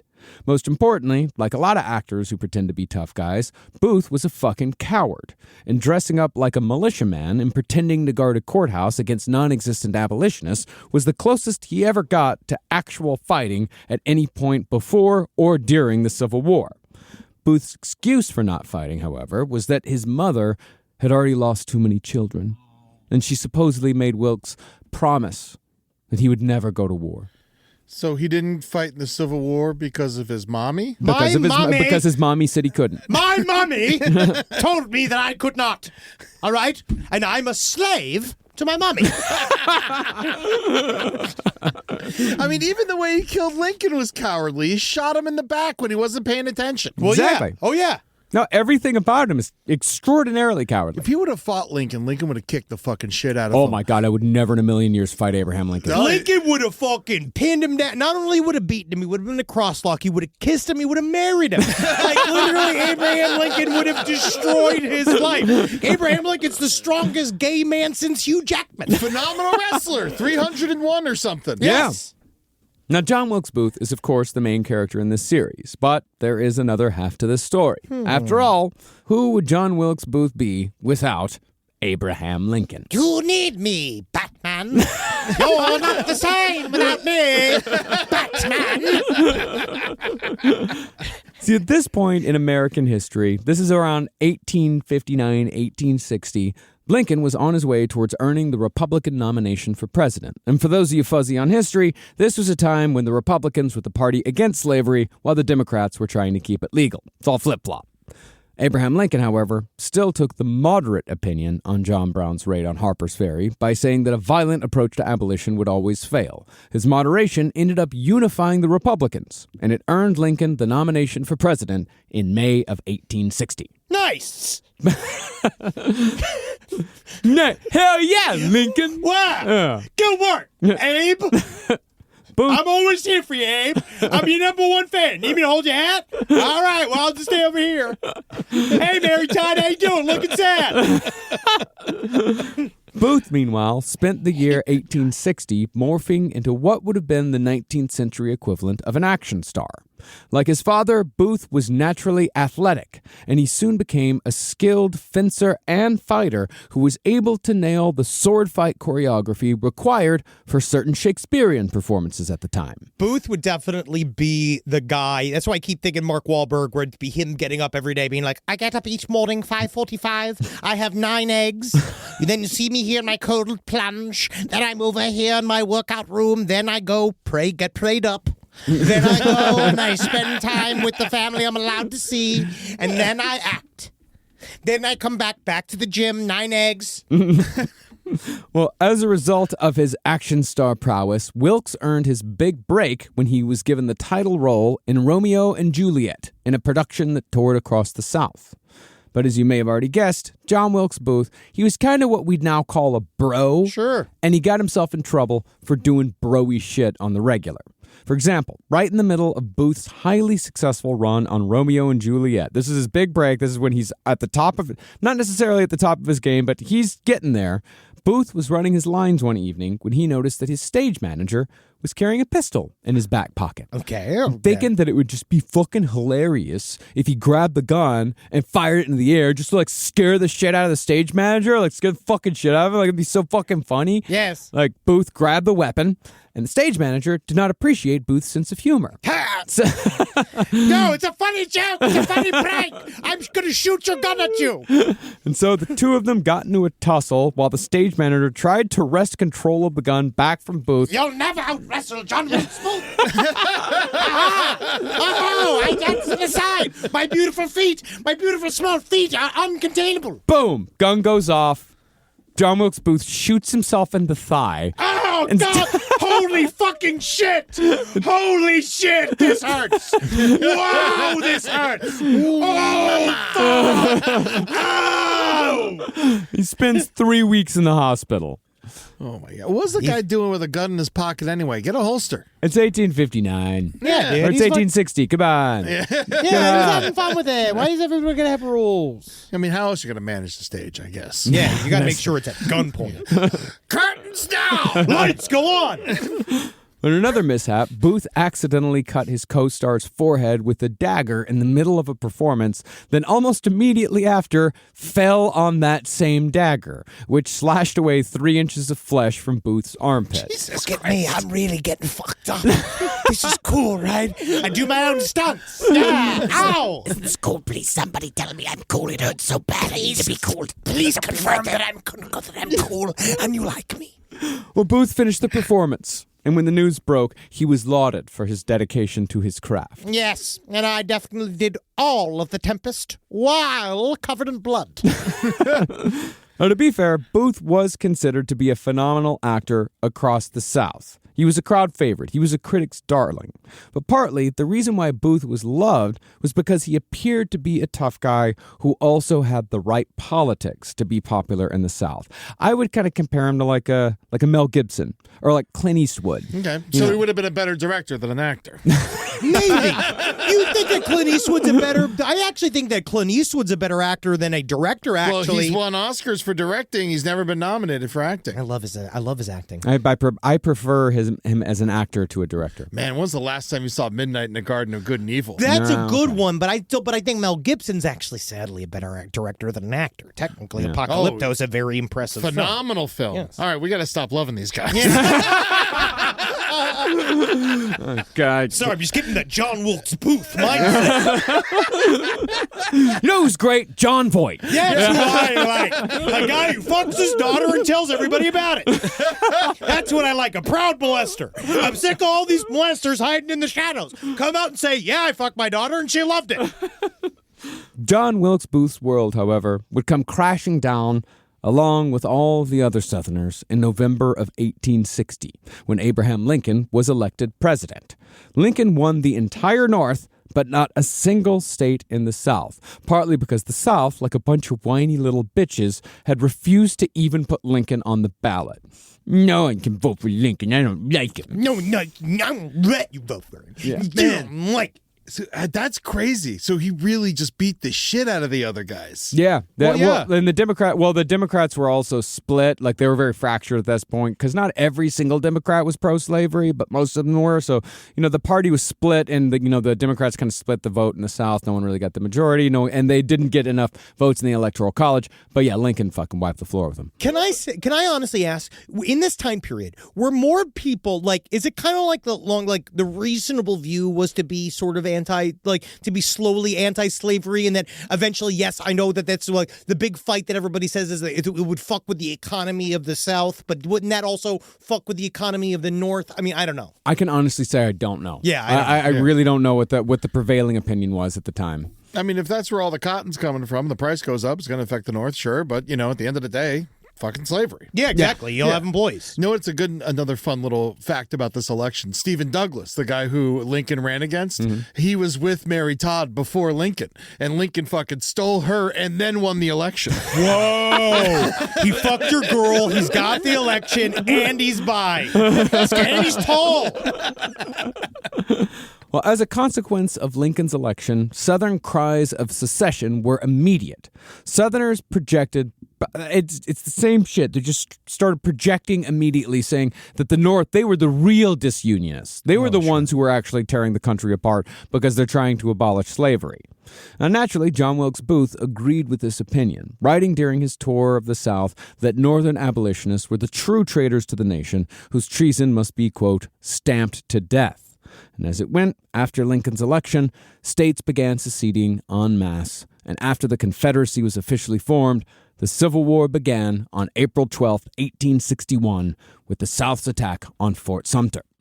Now, John Wilkes, as I said earlier, John Wilkes Booth would never enlist in the Confederate Army, despite identifying as, quote, strongly Southern to his fellow actors. I'm more Southern than most, y'all. Oh, y'all, I love a chitlin or two. Don't I, mother? Well, instead of joining the Confederate Army, Booth would just talk a big game about participating in so-called acts of resistance throughout the war. I'm better here. Burning bridges. He said, I burned bridges. I burned a bridge last night. I tore up railroad tracks last night. Oh, that riot that was a few towns over. I was there. I was there, and I always burn bridges to light the way of the people that don't understand me. So it's actually kind of even more so, not even really burning of physical bridges. It's more metaphorical. I'm burning bridges to the old thoughts I had. So yes, but a lot of the times I'm acting. No. Booth, of course, did none of this. He did nothing because he was far too busy building his career as an actor to take part in any resistance throughout the bulk of the war. You prefer me to be on stage. I'm delivering the message. I'm helping the message of slavery by showing that I'm a slave to my mommy and the stage. I tell you what, I'll entertain your wives. Oh, send your wives. Send the wives. You would not like your wives to be bored during this war, would you, sir? Would you, sir? No. I'll make them laugh. I'll make them cry. I'll make them shoot. I'll make them shit. I'll do everything you need. Well, as one of his colleagues later put it, John Wilkes Booth would never have been able to handle the indignities of a soldier's life because Booth had no desire to give up his identity as Junius Booth's son to become an anonymous Confederate soldier shitting himself to death in a field somewhere in the ass end of Pennsylvania. Do you see these size 4 shoes? Do you see these absolutely delicate hands? This can't be in mud. I have a rash from silk. I'm covered in silk. I have an active rash right now. But ironically, it was during the war that John Wilkes Booth would become famous in the North as well as the South. Booth's brother Edwin, most likely sick of just dealing with America's fucking bullshit, left to tour Europe in 1862. This left an opening in the northern cities for John Wilkes Booth to finally make a name for himself on both sides of the Mason-Dixon. 1862 was actually the height of Booth's career, in which he performed in 33 cities in both the North and the South. This earned Booth nearly $500,000 in today's money, which is great fucking cash for a theater actor. Oh, yeah. Yeah, but eventually, Booth's mouth began to get the better of him. After a performance in Chicago, Booth was drinking in a saloon with his fellow actors when he remarked, seemingly out of nowhere, I'll tell you something. What a glorious opportunity there is for a man to immortalize himself by killing Lincoln. Booth's fellow actors asked him, hey, what the fuck are you talking Killing about? the President of the United States of America. And I'm going to go do it right now once I'm done with this gin and seltzer. Booth, of course, refused to elaborate any further. I won't do it. You don't have the guts to do it. But because of that bizarre statement, made 3 years before Lincoln's assassination, Booth was never welcomed back in Chicago, which I would assume only fueled Booth's persecution complex. You can't fucking say anything these days. Everybody says because comedy's illegal. Comedy's illegal now. Someone's to come make comedy legal. Keep your dirty Italian beefs. I'm sick of I hate your deep dish fucking slop. You put pickles on hot dogs, you fucking pricks. Full of shit. It's the same shit that happens over and over again. People isolate themselves by saying awful shit and then blame everybody else when they don't want to be around them because they say awful shit. Mm-hmm. But you don't understand, Marcus. You have to hear their shit. That's right. That's the only way you're free is that you have to engage with them. I'm forced to engage with them. That's what freedom is I'm forced to engage with their bullshit. Oh, yeah. Oh, yeah. Now, while hundreds of thousands of men were dying on battlefields across America, Booth continued playing the tough guy on stage. I dare you to get within 6 feet of me on the footboards. He pretended that his so-called sacrifices for his art were akin to being wounded in war.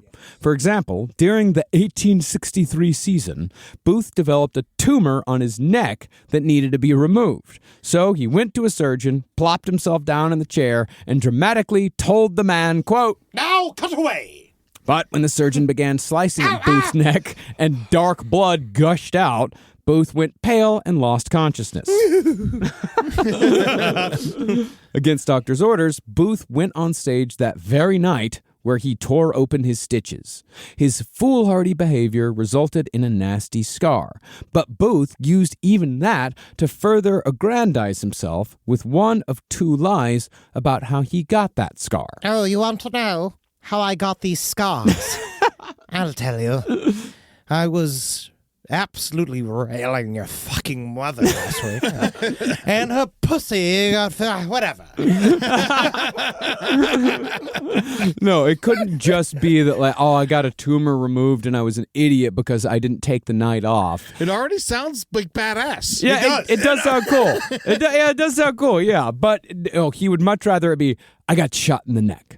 Or he would say that when he got shot in the thigh when he was playing with his friend's gun, that the bullet had traveled up through his entire body and had lodged itself in his neck. But Booth had worked the bullet out himself using his incredible throat muscles. I think this is not an exaggeration.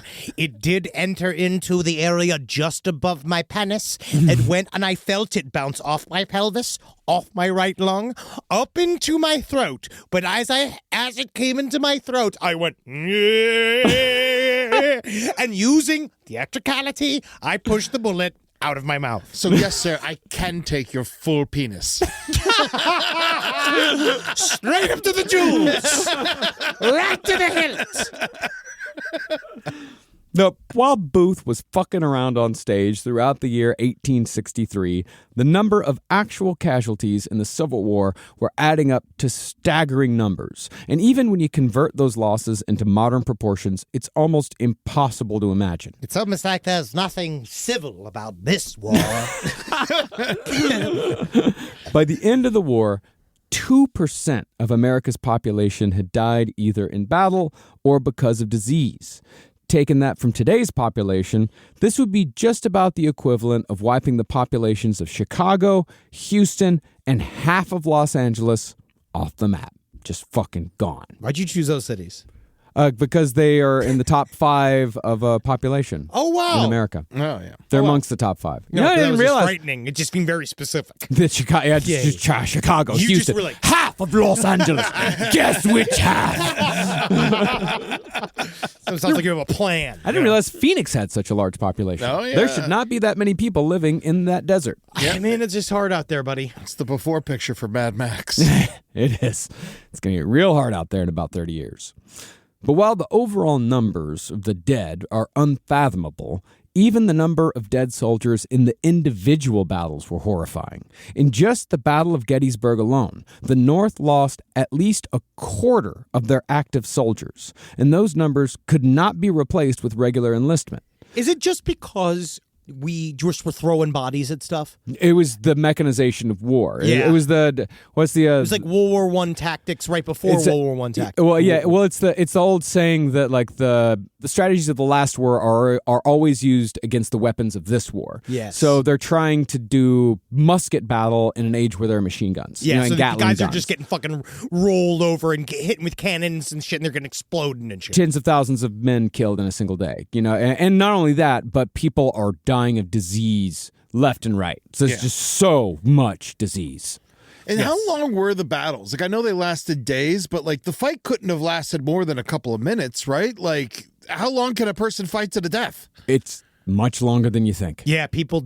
It's long. And these battlefields are fucking huge. Yeah. Well, the number one cause of death was infection. Yeah. It was all the bullets were soft. They were made in giant presses, and like they were made en masse, and the bullets were made out of really soft lead. And so they used to hit you, and they wouldn't even penetrate to the organs. They would stick into the first couple layers of your skin and flatten, and then they would pop them out, and then there would be bits and chunks of them still left inside of you, and then that would get infected, and then you die real bad. Yeah, if it smells like cheese, you got to cut off the limb. That's what they say.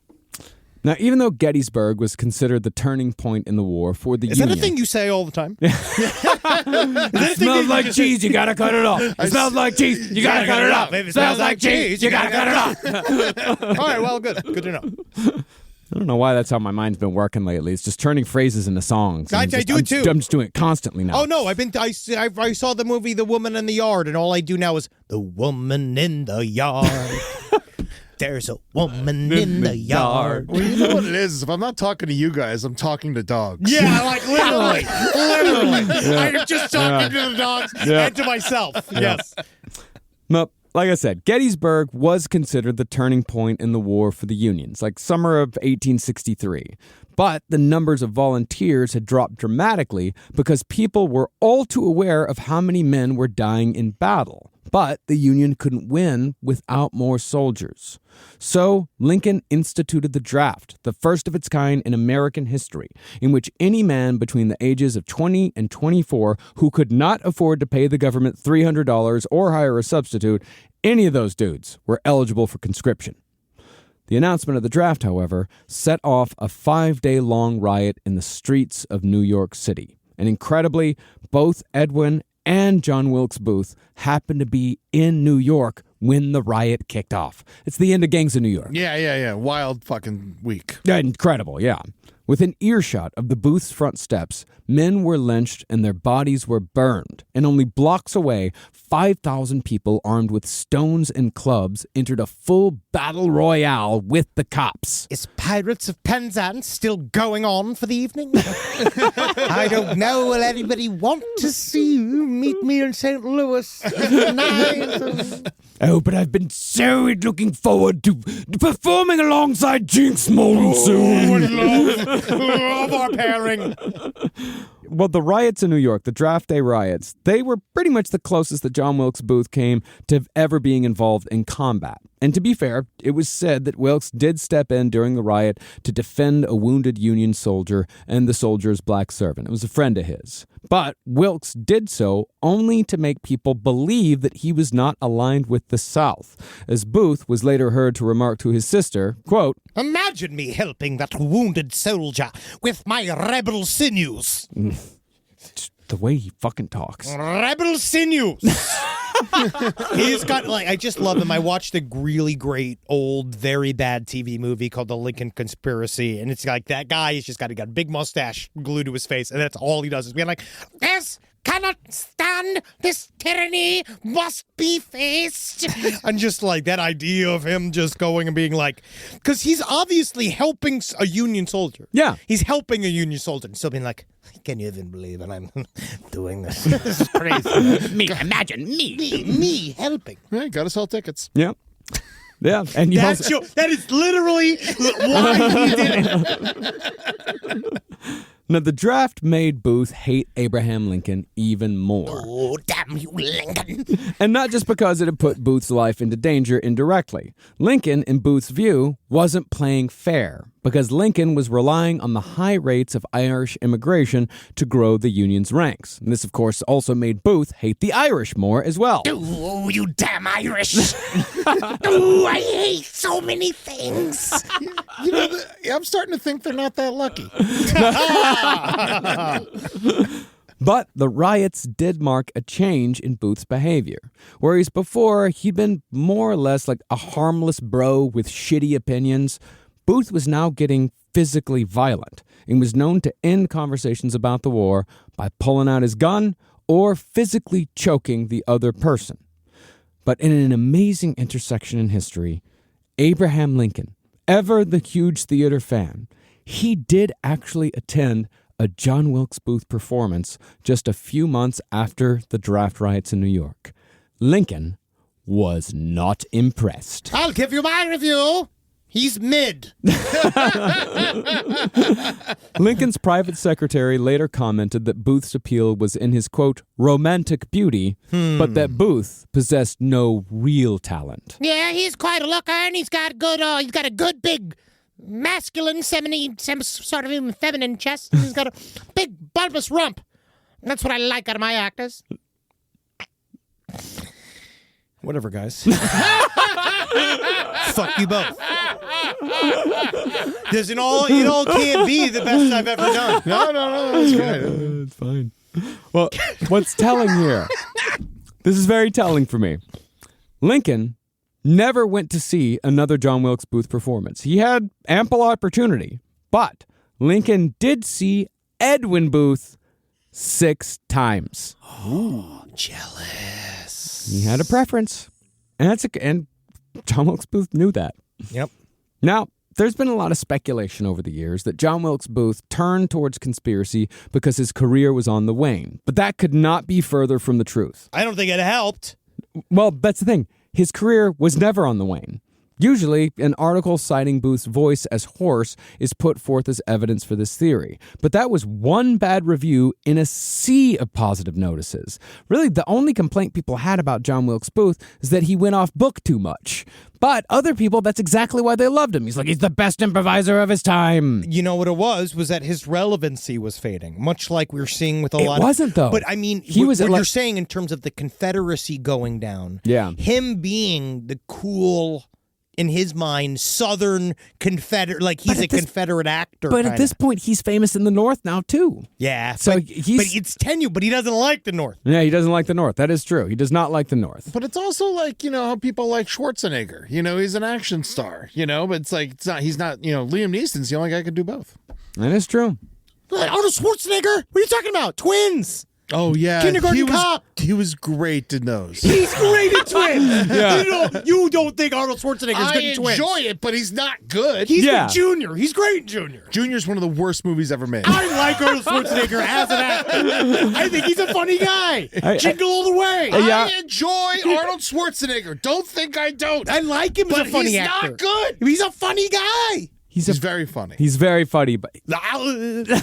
Him and Sinbad in Jingle All the Way can't be bested. Well, because Sinbad's so good. But they have good comedic chemistry. Sinbad brought the best out of Arnold Schwarzenegger. He was bigger than him, I think. Sinbad's gigantic. Yes, big guy. Yeah. Well, really, back to John Wilkes Booth. Great actor. Really, what was on the wane in the mid-1860s was the Confederacy. By 1864, the South was running dangerously low on manpower due to a series of battles that had resulted in large numbers of captured Confederate soldiers. The POW situation was, of course, the moment of illumination for John Wilkes Booth. Perhaps thinking back to John Brown, Booth began to believe that he might know how to single-handedly bring about victory for the South. Although, again, it must be said that it was far too late for Booth to really do anything meaningful for the cause at this point. But before Booth could join the fight in his own way, at long last, even if it was too late, he had to free up his schedule. That's the most important thing! Bring me my planner! Hold the war! How about Tuesday? Yeah, I can end the war on Tuesday. Booth, therefore, began to wind down his acting career on his own accord. Booth's last big run was a highly successful 30-night engagement at the Boston Museum, performing the only play his father ever wrote, Ugolino, which was a dark little number heavy on murder and betrayal. It doesn't really sound that good. No. I read the synopsis. Doesn't sound great. Was it someone really ugly? I imagine an ugly boy. No. Oglolino. A little Oglolino. I know I am a too Italian. Nobody wants to marry my son. I am a too Italian to be ugly. Sure. Yeah, let's go ahead and say that's the plot. It's a really ugly 8-year-old Italian boy who wants to marry a 50-year-old woman. Yeah, played by John Wilkes Booth. Both. Yeah. Oh, Ugolino. Oh, Ugolino. Well, soon after that run, Booth wrote a letter to his sister, in which Booth seems to try very hard to justify why he still hasn't contributed to the fight for his beloved Confederacy, even though the war has been going on for 3 years at this point. But he also, while he's justifying it, he is also simultaneously talking about how awesome he is. This is what he wrote. My brains are worth 20 men. My money worth 100. I have a free pass everywhere. My profession, my name is my passport. My knowledge of drugs is valuable. My beloved precious money is the means, one of the means, by which I serve the South. Money, drugs, hanging out, being me, having fun, hating anything in my sight. I hate. And they need me here again. And so, by the time the next presidential election rolled around in 1864, John Wilkes Booth was actively discussing plans with his Confederate friends to snatch Abraham Lincoln for leverage in a massive prisoner exchange that just might turn the tide of the war back to the South. Before long, though, that plan would fall to the wayside to be replaced with something far simpler. Let's just kill the motherfucker. And it's with the plotting, failing, and plotting again that we'll return to our series on the assassination of Abraham Lincoln next week. Dude.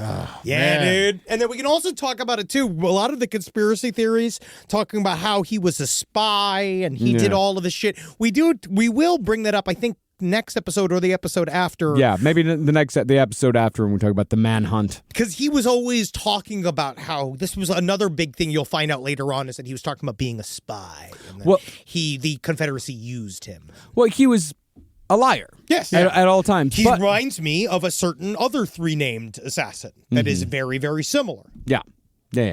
Which one? Thomas Riddick Hardingly. Lee Harvey Oswald. Yes. Oh no, but I remember Thomas Riddick Hardingly. He killed Dr. Baroom. Yep. Yeah. Dr. Baroom. And he was the a Baroom singer, Institute. not an actor. No. Yes. Singer with his feet. Tap dancer. Yeah. Senator Dr. Winston Adrian Baroom. Guy. Yes. I remember him. Yeah. Very good at killing. Senator from the Bahamas. Please create the Wikipedia page.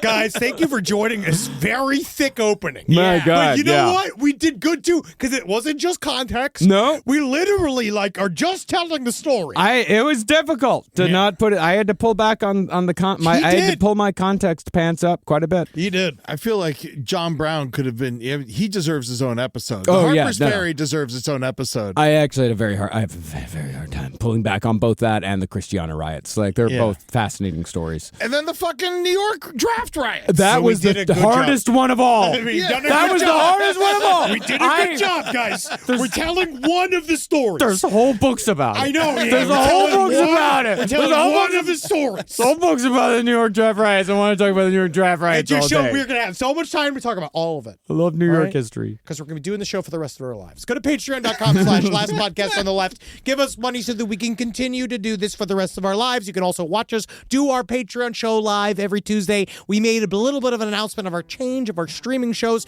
but I want to just again say last stream on the left is exactly the same. Exactly. Nothing is changing about it. It is going to be live on Patreon every Tuesday and is going to go to YouTube once it goes up I believe it's every Thursday. So nothing is changing.